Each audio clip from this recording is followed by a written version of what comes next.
আমি তিনটি বিষয়ে বলবো বলে নিয়ত করেছিলাম। তার মধ্যে 1 নম্বর বিষয় হলো মাদ্রাসায় পড়ানো এবং মাদ্রাসায় দান খায়রাত করা, এর ফজিলাতের বিষয়, সেটা বলা হলো। দ্বিতীয় বিষয় হলো যে এখন শাবান মাস চলছে, অর্থাৎ শবে বরাতের মাস। এই শবে বরাতের মাসে আমাদের কি করণীয় আছে, বা নবীজি সাল্লাল্লাহু আলাইহি ওয়াসাল্লাম কি করতেন বা করতে বলে গেছেন, সেইটা 2 নম্বরে আমি আপনাদের সামনে পেশ করতে চাইছি। বলা আছে যে নবীজি সাল্লাল্লাহু আলাইহি ওয়াসাল্লাম রমজানের বাইরে অন্যান্য মাসে যত নফল রোজা রাখতেন, তার মধ্যে এই শাবানের চাঁদে সবচাইতে বেশি নফল রোজা রাখতেন। তাহলে এই মাসে নফল রোজা রাখা এটা নবীজির আমল। তাই বিশেষ করে আমি এটা বলি, বাবা, যাদের জীবনে উমরি নামাজ কাজা, উমরি কাজা নামাজ আছে, উমরি কাজা রোজা আছে, তারা নফল নামাজ নফল রোজা না রেখে বরং উমরি কাজা নামাজ রোজাগুলো একটু বেশি করে আদায় করার চেষ্টা করুন। আর উমরি কাজা নামাজ রোজা তার একটা নির্দিষ্ট নিয়ত আছে। সেই নিয়তটা কি?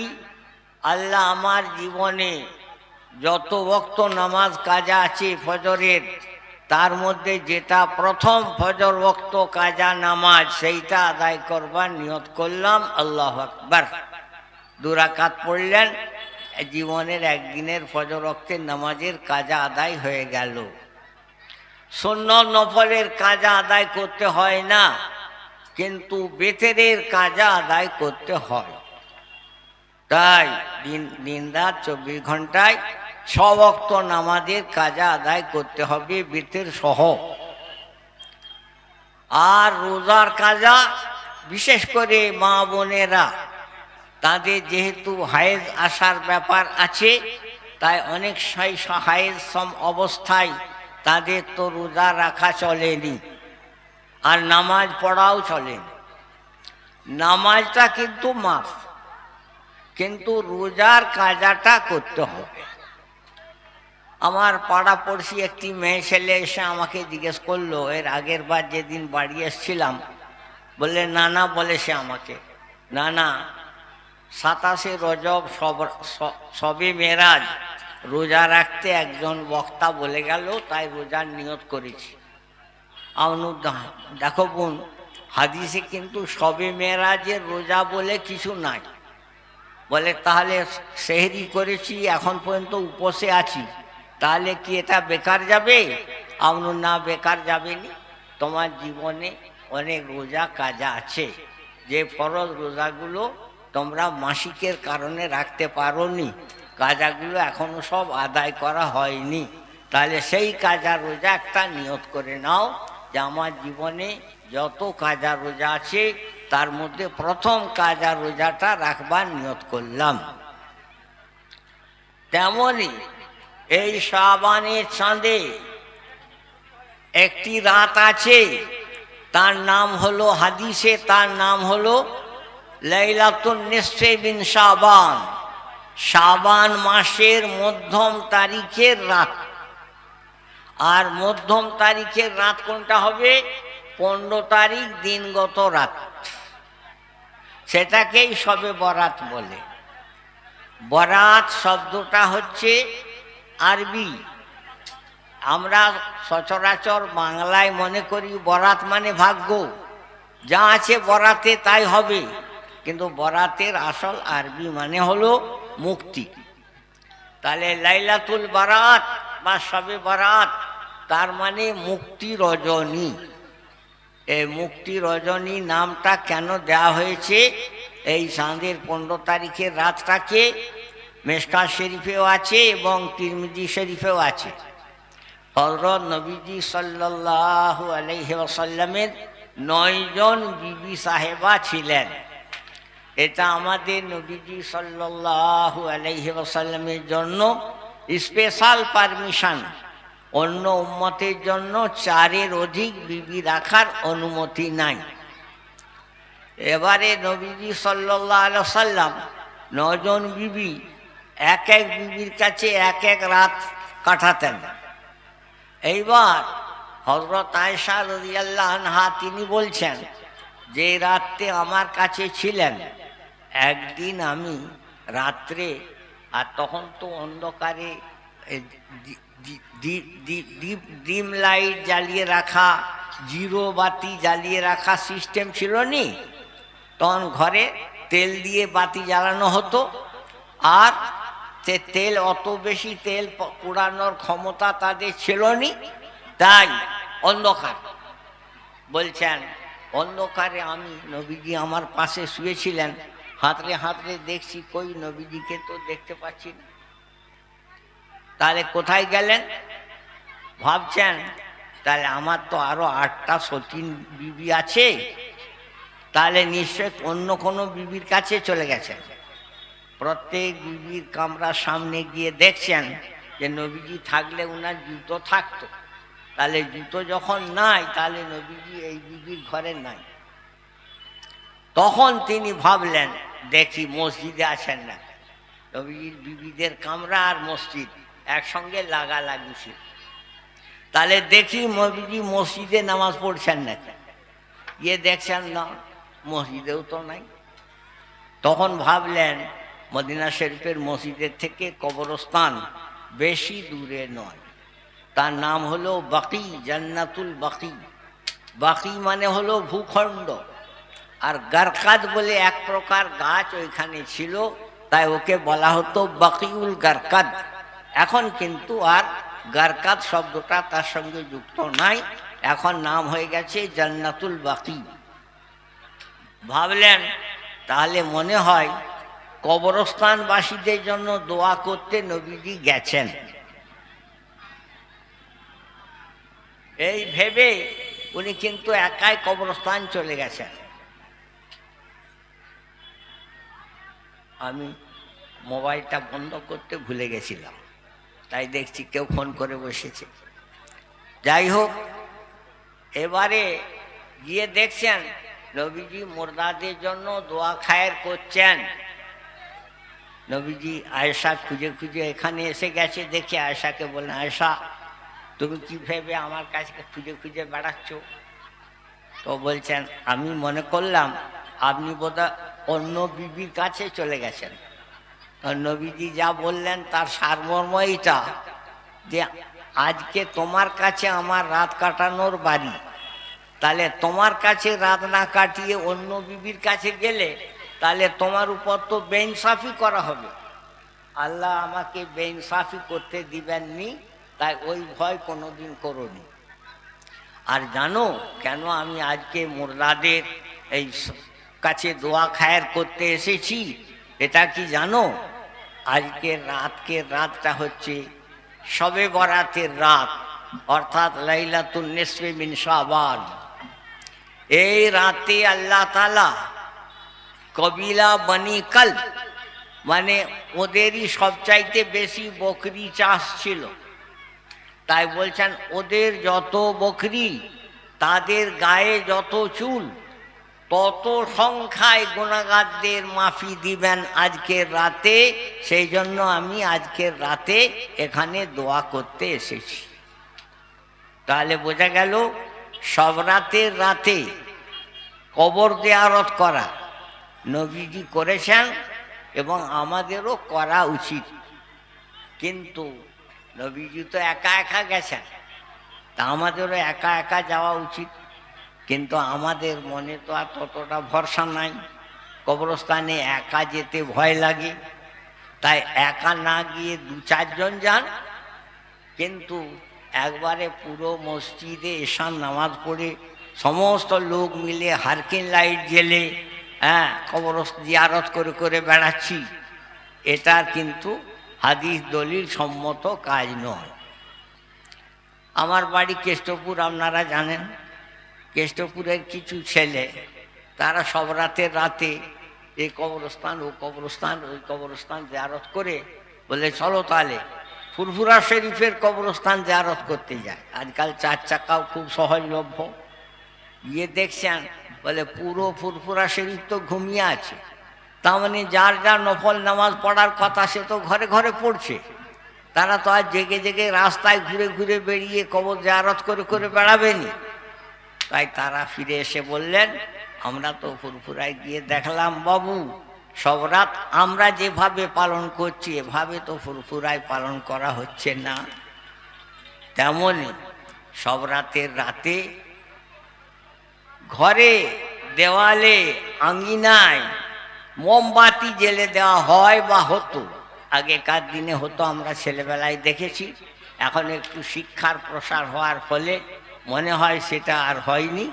কিন্তু তারা ভাবতো কি যে এই রাতে বাপ দাদা আসবে, তাই তারা অন্ধকারে কি করে রাস্তা খুঁজে পাবে, ঘর বাড়ি দেখতে পাবে, চিনতে পারবে, তার জন্য আমরা আলো বাতি জ্বালিয়ে দিচ্ছি। কিন্তু এটা পুরোপুরি ভিত্তিহীন কথা। একবারেই যারা আগুন পুজো করে সে তাদের আগুন পূজারীদের সঙ্গে তার তাসাব্য হয়ে যাচ্ছে, সাদৃশ্য হয়ে যাচ্ছে। এজন্যই ফতোয়ার কিতাব লেখকরা বলেছেন, বিশেষ করে শেখ আব্দুল হক মুহাদ্দিস দেহলভী রহমাতুল্লাহ আলাইহে, যিনি আসল বাড়ি ছিল বুখারী শরীফ যিনি লিখেছেন তার এলাকায়, কিন্তু এলেম হাসিল করেছেন মক্কা মদিনায়। আর এসে সেই জীবনটা এলেম শিক্ষা দান করেছেন দিল্লিতে। শেখ আব্দুল হক মুহাদ্দিস দেহলভী নামে পরিচিত। তিনি মা সাবাতা মিনা সুন্নাহ কিতাবের মধ্যে লিখছেন যে এখানে আমি ভারতে এসে দেখছি ওই রাতে সব বম ফোটানো হচ্ছে। বাবারা, তো কালী পুজোর রাতে অমুসলিম ভাইয়েরা বম ফুটায়, তাহলে তাদের সঙ্গে তাসাব্য হয়ে যাচ্ছে এবং অযথায় কিছু পয়সা ফজুল খরচ করা হচ্ছে, তাহলে ওটা কিন্তু পুরোপুরি হারাম। এই কথাটা উনি স্পষ্ট ভাষায় লিখে গেছেন। তাই সব রাতে যেটা আগামী বৃহস্পতিবার দিনগত রাতটা পড়বে, শুক্রবারটা ছিল এই শাবান চাঁদের 1ম তারিখ, তাহলেই 15 তারিখটা হবে আবার শুক্রবার। কিন্তু তাহলে রাতটা ইসলামী মতে রাতটা আগে, তাহলে শুক্রবার 15 তারিখের রাত, তার আগে বৃহস্পতিবার দিনগত রাতটা হবে 15 তারিখের রাত এবং ইবাদতের রাত। ওই রাতে যার পক্ষে যতখানি সম্ভব জেগে ইবাদত বন্দেগী করবার চেষ্টা করবেন। এই হয়ে গেল আমার আলোচ্য বিষয়ের মধ্যে 2য় নম্বর আইটেম, যেটা আমি বলবো মনস্থ করেছিলাম। বাবারা, আমার আলোচ্য বিষয়ের মধ্যে 3য় নম্বর আইটেম হচ্ছে যে আমি কিছু বই লিখি, আপনারা জানেন। তার মধ্যে একটি বই আবার নতুন করে ছাপানো হয়েছে, রক্তে রাঙা বালাকোট। বাবারা, হযরত সৈয়দ আহমদ শহীদ রায় বেরেলিওয়ালা, মানে বেরেলি যেটা আছে সেটা একবারে বেদাতিদের আড্ডাখানা, আর তার আশপাশে আছে রায় বেরেলি, আর যেটা বেরেলি নামে পরিচিত সেটা আসলে বাঁশ বেরেলি। তাই সৈয়দ আহমদ শহীদ রায় বেরেলি তিনি হচ্ছেন আমাদের ফুরফুরা সিলসিলার ঊর্ধ্ব গুরু, আর দেওবন্দি সিলসিলারও ঊর্ধ্ব গুরু। ফুরফুরার দাদা হুজুর আবু বকর সিদ্দিকী রহমাতুল্লাহ আলাইহে, ওনার পীর হচ্ছেন সুফি ফতে আলী ওয়াইসি রহমাতুল্লাহ আলাইহে। ওনার পীর হচ্ছেন হাজি নূর মোহাম্মদ সাহেব, চট্টগ্রামে বাড়ি ছিল তিনি। আর তিনার পীর হচ্ছেন সৈয়দ আহমদ শহীদ রায় বেরেলভী রহমাতুল্লাহ আলাইহে। তাহলে উনি ফুরফুরা সিলসিলার ঊর্ধ্ব গুরু, আর আমাদের দেওবন্দি সিলসিলারও ঊর্ধ্ব গুরু। কেন? আমাদের হজরত রশিদ আহমদ গঙ্গোহী, হজরত কাসিম সাহেব নানুতবি ইত্যাদি এনাদের পীর হচ্ছেন হজরত হাজি ইমদাদুল্লাহ সাহেব রহমতুল্লাহ আলাইহে। হাজি ইমদাদুল্লাহ সাহেব রহমতুল্লাহ আলাইহের পীর হচ্ছেন নূর মোহাম্মদ ঝঞ্ঝানবী রহমতুল্লাহ আলাইহে। আর নূর মোহাম্মদ ঝঞ্ঝাবি রহমতুল্লাহ আলাইহে তাঁর পীর হচ্ছেন এই সৈয়দ আহমদ শহীদ রায় বেরেলভী রহমতুল্লাহ আলাইহে। তাহলে সৈয়দ আহমদ শহীদ রায় বেরেলির থেকে দুটো এলমের শাখা এবং রুহানিয়াতের শাখা বেরিয়ে গেছে। একটা ফুরফুরা সিলসিলা, একটা দেওবন্দি সিলসিলা। তাই ওই হজরত সৈয়দ আহমদ শহীদ রায় বেরেলি তিনি ভারতবর্ষে জিহাদের মাধ্যমে ইসলামী রাজত্ব কায়েম করার চেষ্টা করেছিলেন। উত্তরপ্রদেশ সীমান্ত প্রদেশে কায়েম হয়েও গেছিল, কিন্তু যেমন নবাব সিরাজউদ্দৌলার সঙ্গে গাদ্দারি করেছিল মীর জাফর, তেমনই ওনার এলাকায়, যে এলাকায় উনি ইসলামী রাষ্ট্র কায়েম করেছিলেন, সেই এলাকায় কিছু লোক তাদের স্বার্থ বিরোধী কিছু সিদ্ধান্ত উনি দিয়েছিলেন বলে তাই তারা ওনার সঙ্গে গাদ্দারি করেছিল। তাই ওনার সঙ্গে যুদ্ধ করতে এসেছিল পাঞ্জাবের মহারাজা রঞ্জিত সিংয়ের সেনাবাহিনী। উনি যে জায়গায় আশ্রয় নিয়েছিলেন পাহাড়ের চটিতে বালাকোটের ময়দানে, সেখানে যাওয়ার রাস্তা তাদের জানা ছিল না। কিন্তু ওই জায়গায় কিছু মির্জাফর লোক তারা ওই গোপনে যাওয়ার রাস্তাটা বাতলায় দিয়েছিল। তাই ওদিকে 10,000 সৈন্যবাহিনী সুসজ্জিত অস্ত্রশস্ত্র সহ, আর এনার এখানে মাত্র 500-700 মুজাহিদ বাহিনী, যাদের কাছে উপযুক্ত অস্ত্র ছিল নি। কিন্তু তারা বলছেন আমরা তো আল্লাহর রাস্তায় শহীদ হওয়ার জন্য নিয়ত করে বেরিয়েছি, তাই আমাদের জিতবো কি হারবো এটা বিবেচনা করার প্রয়োজনই নাই। আমরা আল্লাহর রাস্তায় শহীদ হব, জান দেবো, এই নিয়ত করে আমরা বেরিয়ে এসেছি।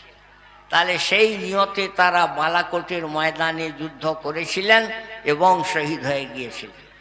তারা যতদিন বেঁচে ছিলেন তাদের জীবনে কত কেরামতি জাহির হয়েছিল এবং কত বেদাতিরা তওবা করেছিল, কত অমুসলিমরা ওনাদের হাতে মুসলমান হয়েছিল, ওই সব বিবরণটা আমি আমার এই বইয়ের মধ্যে লিপিবদ্ধ করেছি। তাই এই বইটা যদি কেউ কিনতে চান, যাদের বই পড়ার অভ্যাস আছে, তাহলে আমার বক্তব্যের পর আমি মাদ্রাসায় গিয়ে কিছুক্ষণ অবস্থান করব। আর এখানে আমাকে বলা হয়েছে যে আপনার বক্তব্যের পর ছেলেদিকে পাগড়ি দেওয়া হবে। তাহলে পাগড়ি দেওয়ার পর আমি এবারে মাদ্রাসার দিকে যাব। যদি কেউ এই বই নিতে চান তাহলে আমার কাছে নিতে পারেন। 250 পৃষ্ঠার বই, তার দাম হলো 150 টাকা। বাবু তাহলে পাগড়ি দেওয়ার